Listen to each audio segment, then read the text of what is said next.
Regaluhan daw kayo ng pantahe. Makina na pantahe. Ha? Ano, iyak na rin naiyak si Nanay Cora dito. Hey guys! Welcome to Julius and Tintin channel! Hello sa mga Jewel Tinners out there. Oh, I like that. Jewel Tinners out there. Thank you so much sa ating mga old and new subbies. Thank you so much for subscribing. And ayun, may kwentong apron ako. Kasi nung isang araw, umuwi si Papu. Sabi ko, wow, ang gaganda naman ng mga apron mo. Saan galing? So ito yung isa sa mga apron na inuwi ni Papu. So, Pinakyaw ko kasi yung apron ng isang senior citizen. Actually, parang 80 years old na yata si tatay ngayon eh. Oo, nakakilala namin siya sa kalsada. Nag-aalok siya ng mga aprons sa mga tao. Tapos binibenta niyo yun, parang 3 for 100. Murang-mura. Imagine, no? 3 for 100. Kung ganda-ganda ng quality. So, ang ginawa ko, in-interview ko si tatay para sa Mission Possible para naman matulungan sila sa kanilang pamilya. At syempre, pinakyaw natin yung kanyang apron. Kaya yung iba nun, dala-dala ko dito sa bahay na ginamit mo at ginamit ng mga anak natin sa pagbe-baking at pagluluto. And up to now, kita niyo naman na buhay pa ang mga apron. Last year pa pala yun. Last year yun. Parang kailan lang. So syempre, kumusta na kayo si tatay? Yun nga, lagi kong sinasabi na iniisip ko lagi yung mga natulungan ko in the past sa Mission Possible. Na syempre, natulungan sila, inayudahan sila, pero wala naman ang nakapredict nitong pandemic na ito eh. So siguradong naghihirap yung marami natin mga natulungan. At mukhang magsisimula ulit tayo sa zero sa pagtulong sa kanila. Tama nga ako dahil nakatanggap ako ng message galing doon sa kanyang apo. Okay. Oo, ito babasahin ko yung message. Galing kay Letzel Gaa sa Instagram. Hello po sir. Aalukin ko po sana kayo ng tinda ng lolo at lola ko po na apron. Sa ngayon po kasi, hindi na po sila nakakapagtinda, wala din pong trabaho, sir. Pati asawa ko po, wala pong hanap buhay. Para po makabiyahe sana, magagrab, pero pasensya na po sa abala. Tapos pinakita niya sa akin yung picture ng lolo at lola niya. Sabi niya rito, sila po ang naitampok nyo dati sa inyong programa na Mission Possible.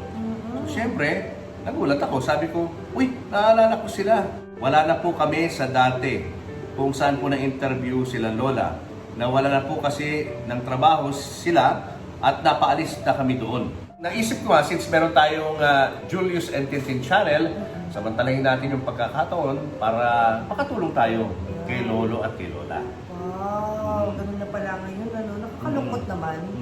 At hindi lang si Lolo Romy at si Lola ang nakakaranas ng ganito, no? Dahil sa pandemya, gusto yung man magtrabaho ni Lolo Romy. Napakasipag nga niya, di ba? Imagine, last year, he was almost 80. 80 na siya this year, di ba?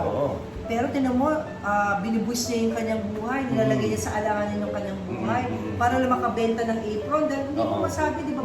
Pwedeng masagasaan siya, pwedeng mahilo siya habang nagbebenta ng apron.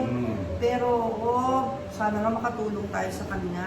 Para ma-refresh yung memory ng ating mga viewers ngayon. At yung mga hindi pa nakapanood ng kwento ni Lolo at ni Lola Apron, papakita natin sa kanila yung interview ko doon sa mag-asawa last year. Para maintindihan din nila kung saan tayo nanggagaling dito sa ating panawagan ng pagtulong dito kay Lolo at kay Lola. Ito po yung interview natin sa DZMM Teleradio noon pong 2019.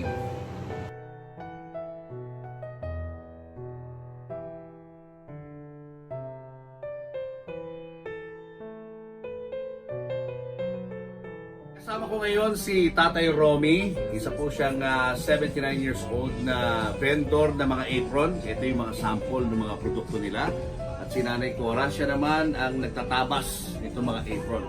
So it's a business nitong mag-asawa. Si Nanay ang taga-cut ng mga apron. Tapos kapag natahina, si Tatay naman yung magbebenta. Kamusta naman po ang inyong pagbebenta, Tay, ng mga apron?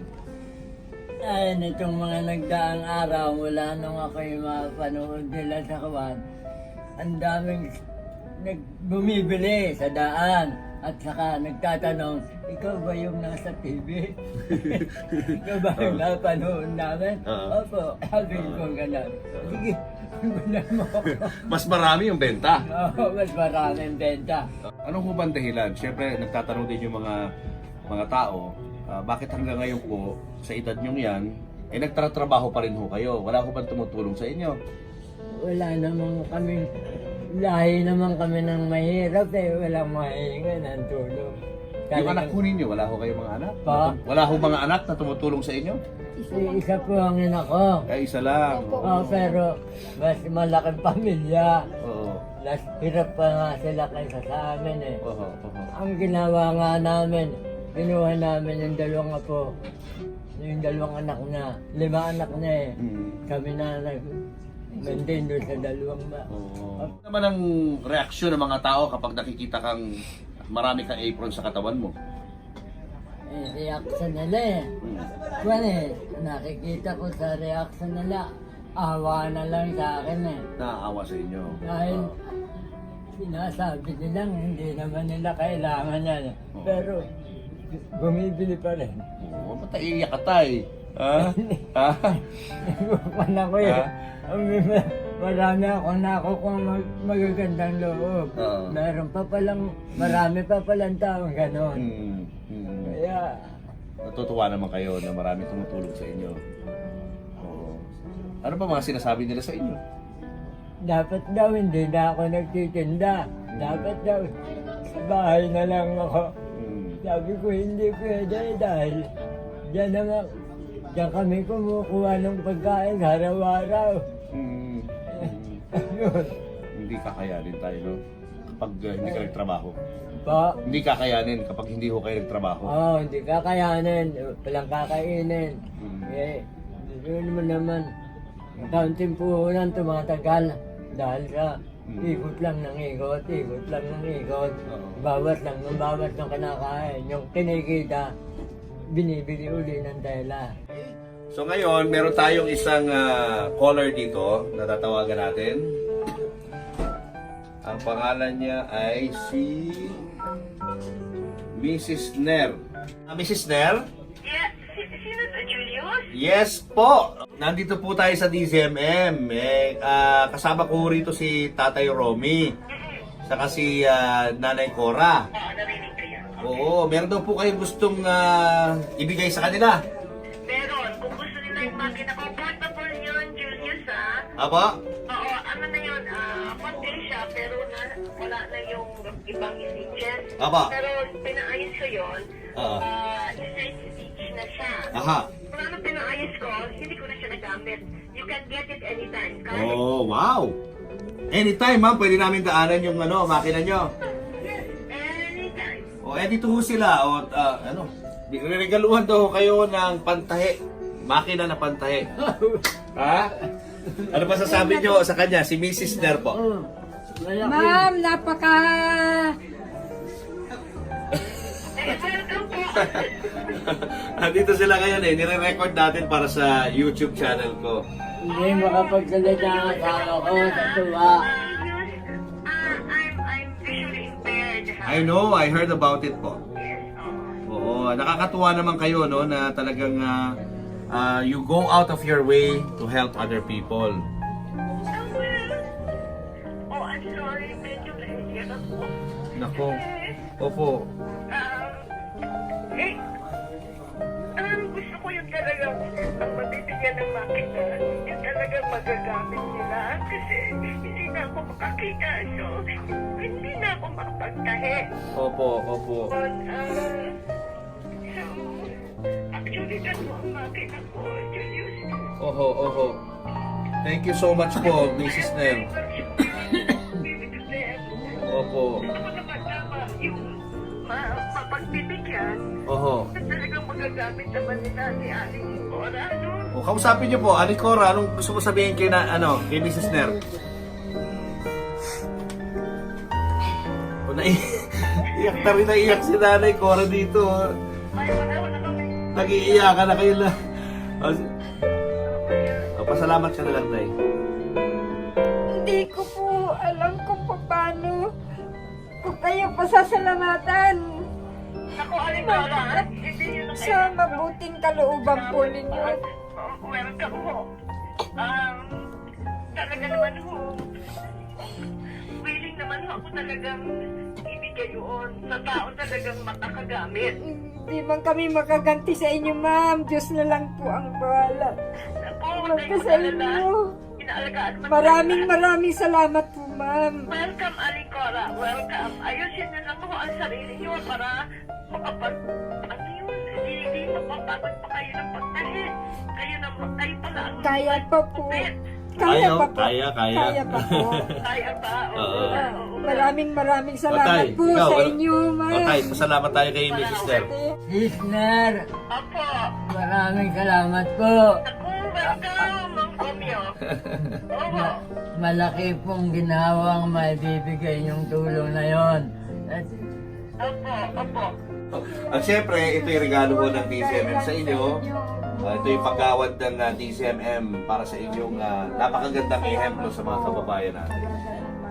pagmamalaki ko, itong Yeah, display mo sa bahay mo. Sa bahay namin. Maraming salamat po. Sige po, good luck po sa inyo. Congratulations, Tay. Salamat. Good luck, congratulations. Magandang maraming tulong na nagawa mo. Nakakayak naman yung kwentong yun. Kasi may isang anghel na magandang loob na nagbigay ng tulong. Sewing machine, di ba? Oo. Ang ibinigay para sila na mismo ay makakapagtahi ng mas mabilis, no? At saka mas convenient. Oo. So, pero yun nga, dahil nga sa pandemic, balik ulit sa back to Balik sa zero, naman, di back ba? to zero. Mahirap ulit ang buhay. So, Siyempre. wow. Siyempre, paano ka makakabenta ng apron kung bawal ka naman lumabas ng bahay dahil senior citizens ka? Yeah. O paano ka makakapagnegosyo? Di bale, yun ang pag-iisipan natin, Papu. Kasi part 1 pa lang po ito ng Jules and Tintin sa storya namin tungkol kay Lolo Apron. Yes. Kaya sa part 2, amin po pinapangako sa inyo na meron na kaming solusyon o maibibigay na tulong kay Lolo and Lola Apron. Yan, yan. O, kaya may pagkakataon din kayo kung Oo. gusto niyo pong makatulong, mag-comment po kayo dito down below kung ano man tulong ang gusto niyo rin maipabot kay Lolo. Why not, di ba?